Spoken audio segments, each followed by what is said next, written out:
A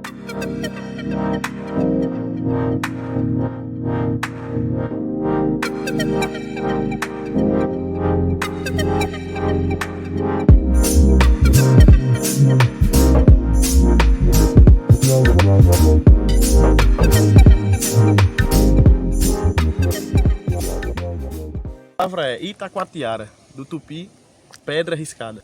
Estamos aqui em Ingá, na Paraíba, a 90 quilômetros aí de João Pessoa, para justamente documentar esse monumento histórico que a gente tem aqui, que remonta a mais de 6.000 anos atrás. O patrimônio foi tombado pelo IPHAN em 1944, mas nesses últimos anos foi esquecido, nunca teve nenhum tipo de investimento. Um patrimônio muito importante para a gente, consegue remontar um pouco da nossa pré-história. Os povos indígenas que viviam aqui utilizavam esse grande painel para marcar nessa pedra o que eles viviam, o que eles viam. Temos aqui figuras de animais, figuras de pessoas, figuras de constelações. Era um povo que já era muito avançado no seu conhecimento. Então, para ele poder observar galáxias, para poder observar as estrelas, então exigia um tipo de conhecimento que era um pouco mais avançado. E também até o próprio ato de marcar na pedra, né? Então, a gente tem uma rocha aqui chamada gneiss, uma rocha que tem seu grau de dureza número 4, né, nível 4 de dureza, para que você consiga de fato marcar essa pedra, que você consiga criar essa figura com baixo relevo, você precisa de um grau de dureza maior, que é o seixo, né, o seixo rolado, tem um grau de dureza número 7. Então eles riscavam, faziam o primeiro risco, depois eles iam aprofundando esse risco que eles faziam, depois misturavam o seixo com areia para fazer uma forma de lixa, né, com água, e conseguimos chegar a essas imagens que tem hoje. Para muitos um mistério, para a gente pode ser um pouco da nossa história. Você é a referência de Ingá, quando se fala em Itacoatiara, é você aqui. Tem esse trabalho de guia, né? Então, fazendo esse trabalho e divulgando o Ingá para o mundo. Em 1944, o IPHAN tombou aqui como um patrimônio histórico, né? Enfim, para que a gente não possa perder. Mas eu não vi investimento para isso. Eu não vi atrativo. Através do trabalho de vocês, né? A Itacoatiara está sendo mundial agora, né? Isso, exato. Não é mais Paraíba, não é mais Brasil. Ela é, pela característica que ela tem, pela importância que ela tem, né? Então é a nível mundial. Mas eu ainda sinto que ainda falta um pouco de investimento. Não sei se política pública para isso. Não sei se prefeitura, se governo, se estado, para investir justamente para os turistas virem para cá. Exatamente. Porque assim, ela haja vista a importância e a singularidade desse sítio arqueológico, né? Então você vem gente de toda a parte do mundo, né, conhecer a Pedra do Ingá, e você realmente viu agora que não tem um investimento à altura da sua importância, né? Então é uma questão de políticas públicas, né? Então uma questão também de interesse. Tá para sair um projeto, né, onde vai deixar de ser um sítio arqueológico e vai se tornar um parque, né? Então se esse projeto realmente sair do papel, como já foi anunciado pelo governador João Azevedo, aí a gente vai ver a Pedra do Ingá tendo realmente o destaque e a preservação eficaz que deveria ter desde o tempo do seu tombamento, né? Então imagina, se tivesse tombado em 44, tivesse protegido esse local, o quanto de coisa estaria preservada aqui, né? E o tanto que já se perdeu, lamentavelmente, né? Inclusive a riqueza para a cidade, né? Exatamente, a gente vê outras cidades menores, né, com desenvolvimento turístico muito maior do que a cidade de Ingá, né? A gente pode citar como exemplo a cidade de Areia, que lá é a terra da cachaça, né? Souza, Vale dos Dinossauros. Também aqui é muito mais próximo do litoral, próximo das duas grandes referências, né? Seria Campina Grande e João Pessoa, né? Uma estrada duplicada, asfalto até a entrada, e você vê que não tem um fluxo tão grande como esses outros pontos. Pai Mateus, né? Que está aí, se for botar de João Pessoa para Cabaceiras, vai dar 240 quilômetros praticamente, né? 220 quilômetros de distância. E tem gente que sai, passa por frente da cidade de Ingá, e não para. A gente pensa que o produto turístico não seja interessante, porque se prende só isso, praia. Exatamente. Né? Mas o produto vende. O problema é que ele não é tão explorado, tão divulgado, e não tem a estrutura que faltava para receber as pessoas. Você vê que, tipo, o pessoal às vezes me liga, vamos conhecer a Pedra do Ingá, beleza, tem mais o que para conhecer? Então falta o atrativo. Ontem mesmo eu estava com um ônibus, o pessoal falou, não, a gente vai almoçar na cidade de Ingá, vai visitar a Pedra do Ingá, e na parte da tarde eu quero ir para uma sorveteria. Beleza, 3 horas da tarde não tem uma sorveteria aberta. Falta também a questão da população de abraçar a ideia e ver que o turismo gera renda. O turismo é uma fonte de renda que até mesmo na pandemia, né, ela sofreu um baque, mas não tão grande comparado a uma indústria. Parar, dar férias coletivas pro pessoal. né? Então o turismo ele é uma engrenagem que sempre vai estar se movendo, independente do período do ano. Verão vai ter sol e mar, o pessoal vem tudo para nossas praias, né? Se for no inverno, vai ter o quê? O São João. Se for no final do ano, continua de novo o turismo de lazer. 12 meses, João Pessoa passa 2 meses em baixa temporada. E essa baixa temporada a gente justamente pode quebrar esse misticismo de que só tem, o Nordeste só tem praia, que é o que é muito mais vendido é isso. 90 quilômetros de uma pessoa a gente pode contemplar isso aqui, um negócio que remonta a 6.000 anos atrás. A nossa história está aqui. E o pessoal... Às vezes o próprio nordestino não conhece a sua história, Não conhece. né? Então às vezes eu fico até triste quando o pessoal faz um vídeo e fala, foi coisa de fenício, de Mar, Azteca, Inca, pá. Meu amigo, vamos estudar a nossa história, né? Vamos dar o valor à nossa própria cultura. Né? A gente tinha capacidade de fazer coisas belíssimas, tá aí a Pedra do Ingá como prova disso. Não precisa ser nenhuma civilização estrangeira, né?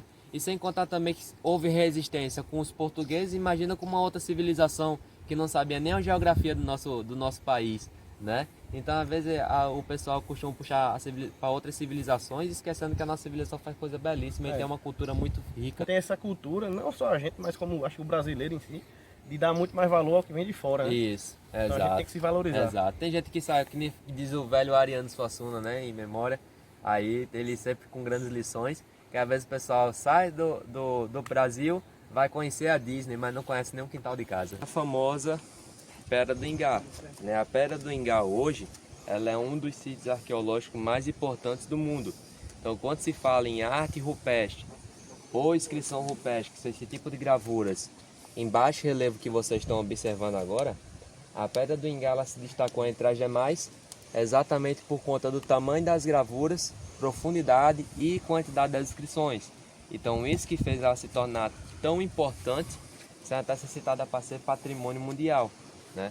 Ela é um paredão rochoso com cerca de 24 metros de comprimento por 2 até 3,80 de altura. E a grande pergunta é o que significa. E isso que atrai grande parte dos visitantes para conhecer esse local. Exatamente por conta do significado dessas inscrições, que até hoje não se sabe quem fez, quando foi feita, como foi feita e o que significa.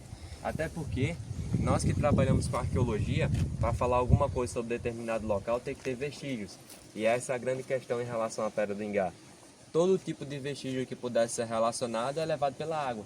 Então imagina a quantidade de chuva, né, para cobrir a pedra totalmente. Então esse rio aí fica até difícil de acreditar que um rio tão tranquilo como esse fica violento ao ponto de cobrir a pedra, né? E se isso acontece hoje em dia, há quantos milhares de anos vem acontecendo e levando os vestígios que pudessem ser relacionados, né? Então isso acaba dificultando bastante dizer a vocês informações mais precisas. Porém, pode ser que esteja relacionado ao cotidiano de uma civilização indígena que habitou aqui a região há cerca de 6.000 anos atrás. Então, o que eles viam na região, gravavam na rocha. Então, temos gravuras relacionadas a seres humanos. Tem uma pessoa andando, ó, a cabeça, o corpo e as pernas, né? Mais ou menos assim, ó. Dessa forma. Temos outra ali também, ó. Com as pernas cruzadas, as mãos para cima, tá para ver? Também temos relacionado aos animais que nós chamamos de zoomorfos, como essa, ó. Aparentemente parece bem com um lagarto, um jacaré, algo do tipo, né? Aqui muito parecido também com uma ave no bater das asas, um tamanduá ou um tatu. É a cabeça, o corpo e a cauda. Aparenta muito ser um abacaxi ou uma espiga de milho. Ao lado, uma bromélia, que inclusive essa daqui faz parte da bandeira e do brasão da cidade de Ingá, e é uma planta bem típica da nossa região. E ó, o que aparenta muito ser o caju, um lado do outro, caju e a castanha, que parece muito com uma espiga de milho, né? Bem parecido com a espiga de milho. Além desses símbolos no painel principal, a gente também tem símbolos no painel inferior. As estrelas, que segundo os astrônomos seria a constelação de Órion, que grande parte das civilizações antigas, elas se guiavam pelas estrelas, né? A gente pode citar como exemplo a civilização egípcia. Por quê? Porque construíram as 3 pirâmides na mesma posição da constelação de Órion. Então imagina uma civilização do outro lado do continente e uma aqui no interior da Paraíba representando a mesma constelação. Baseiam pela mesma constelação. É, exatamente. Parece muito com o Sol, parece muito com cometas. Provavelmente eles observaram na época e decidiram gravar ali no painel. Até porque essa linha de pontos, ela divide a Pedra em 2 partes. O que seria provavelmente da linha de pontos para cima o céu, da linha de pontos para baixo a terra. Até porque da linha de pontos para cima somente símbolos celestes, da linha de pontos para baixo somente símbolos terrestres. Então essa seria uma das teorias relacionadas a essa linha de pontos. Eu fico imaginando, né, há 6 mil anos atrás, não existia o que a gente tem hoje, papel, caneta, né? Sim, sim. Aí eles encontram um painel desse aqui, não, vamos marcar tudo aqui, né? Uma das teorias mais prováveis seria utilizando uma rocha com grau de dureza maior, uma pedra mais dura. Precisava bater, chamar de processo de picoteamento para poder formar a gravura que eles queriam. Em seguida jogava a água e depois a areia e começava a esfregar até atingir a profundidade e o polimento que eles queriam na época. Meio que lixavam, né? Então isso hoje em dia é uma das teorias mais prováveis de como foi feita essas inscrições. Já quem foi que fez não sabe ao certo, porque como eu disse logo de início, tudo é levado pela água. Então isso aí acaba dificultando bastante dizer informações mais precisas. Mas como se trata de um sítio de aproximadamente 6 mil anos, então provavelmente seria os paleoíndios, né, do período paleolítico. Então provavelmente foram eles os autores dessas inscrições. O que muita gente também confunde o período paleolítico com o neolítico, né? O paleolítico eles tinham necessidade de se locomover longas distâncias em busca de recursos, diferente do período neolítico que já estava estabelecendo um acampamento, um assentamento, né, uma moradia, tá certo? Começava a agricultura e criação de animais, tá? Então no período paleolítico tinha necessidade de fazer esse deslocamento. Então provavelmente é que ficava aqui, quando acabava os recursos partia para o litoral, pegava os caminhos naturais, seriam os rios e fazia essa rota. Então seria sempre do litoral ao sertão, do sertão ao litoral, né? Fugindo do ciclo da seca em busca de recursos. Existia a população indígena morando aqui. E esse é um dos motivos também de quando estava dividindo em capitanias hereditárias, a dificuldade, né, de conseguir adentrar mais para o interior do estado. Por quê? Quando chegou no litoral foi relativamente fácil, né? Começaram ali a trocar uma coisa pela outra e tal. Então ali foi mais tranquilo. Até o Brejo e o Agreste. Do Agreste para dentro, meu amigo, aí a coisa ficou feia, né? Porque quando chegou aqui já tinha os cariris eram índios guerreiros, né? Extremamente valentes. Então começou a ter esse impasse. Tanto que para conquistar, chegar ali de Campina Grande, o que hoje é Campina Grande, mais para o interior do estado, né? Foram 5 expedições e as 5 falharam. Inclusive, um dos motivos da tragédia de Tracunhaém, massacre de Tracunhaém, foi porque Diogo Dias inventou de roubar a filha do cacique, né, pensando que não ia dar em nada. Aí você vê o que aconteceu. Morreu para mais de 400, né, entre índio e homem branco. Porque os caras não tinham medo da morte. Mesmo um homem branco estando armado, né, com arma de fogo e eles com arco e flecha, ele não temia. E outra, não aceitava ser escravizado. Por isso que teve que trazer escravos para o nosso país.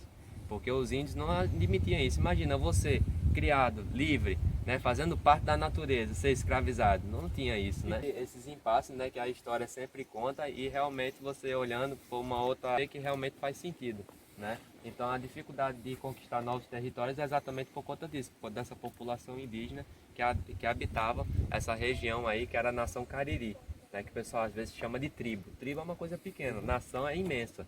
Né? Então a nação Cariri já dividia em várias ramificações, tá? Arairus, Cairus, Airus e por aí vai. Né? Inclusive Pernambuco também tem uma parte de uma colaboração nisso, né? Também, né?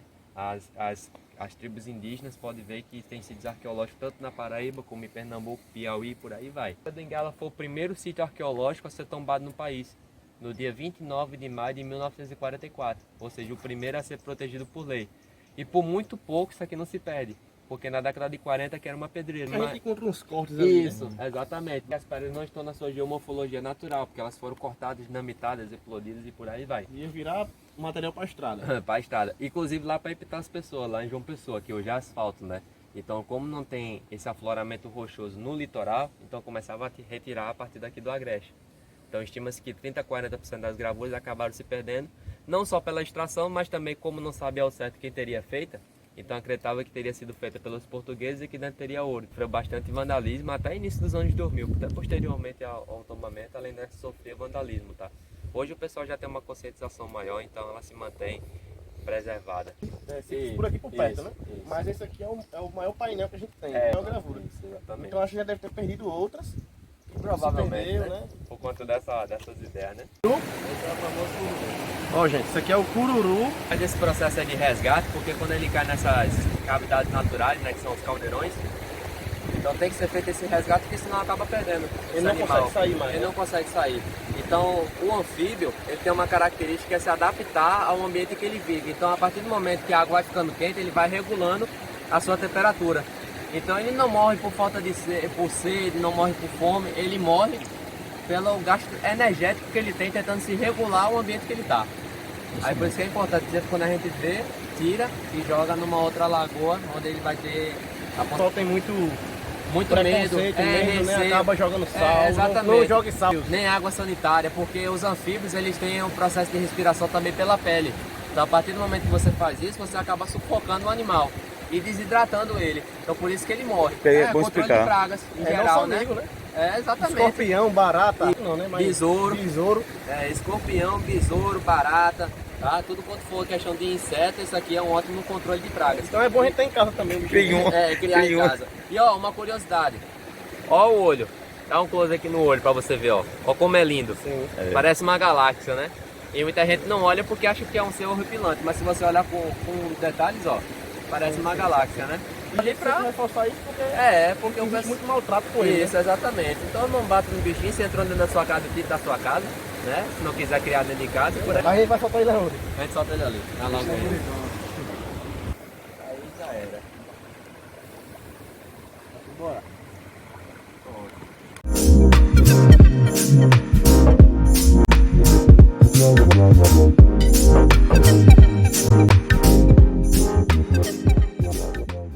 Aí você vê, dali pra cá, já tem uma diferença de característica do cacto. Adaptação da muda folha. tudo isso. E não ter superfície. Mas Aham. o solo dela é praticamente água, né? Aham. Então, eu imagino que um animal pudesse comer ou mastigar, ele ia ter água ali. A intenção dos espinhos nas plantas, ou pseudo-espinhos, é exatamente para quê? Para proteger a planta. Os espinhos nas plantas é exatamente para isso, para proteger o corpo dela.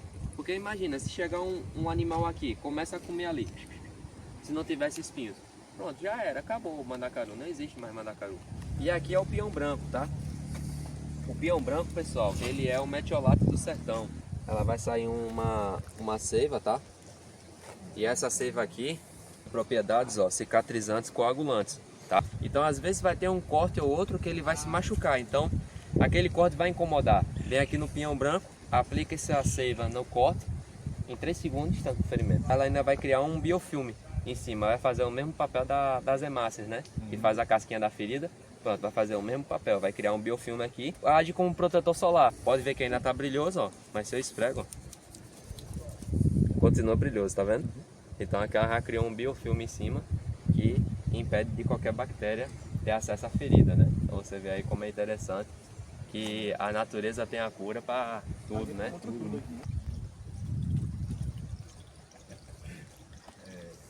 Você passa a mão, ele faz o barulho da chuva, né? Então isso daqui ela tem uma história por trás, que é uma história bem interessante, que o povo nordestino é um povo muito resistente, né? É um povo trabalhador, esforçado, tá certo? Então, quem vive da agricultura, só ele sabe a tristeza de uma agricultura, de um período que não chove, que você planta seu pé de milho, tá lá o pé de milho e não cresce por conta de falta de chuva.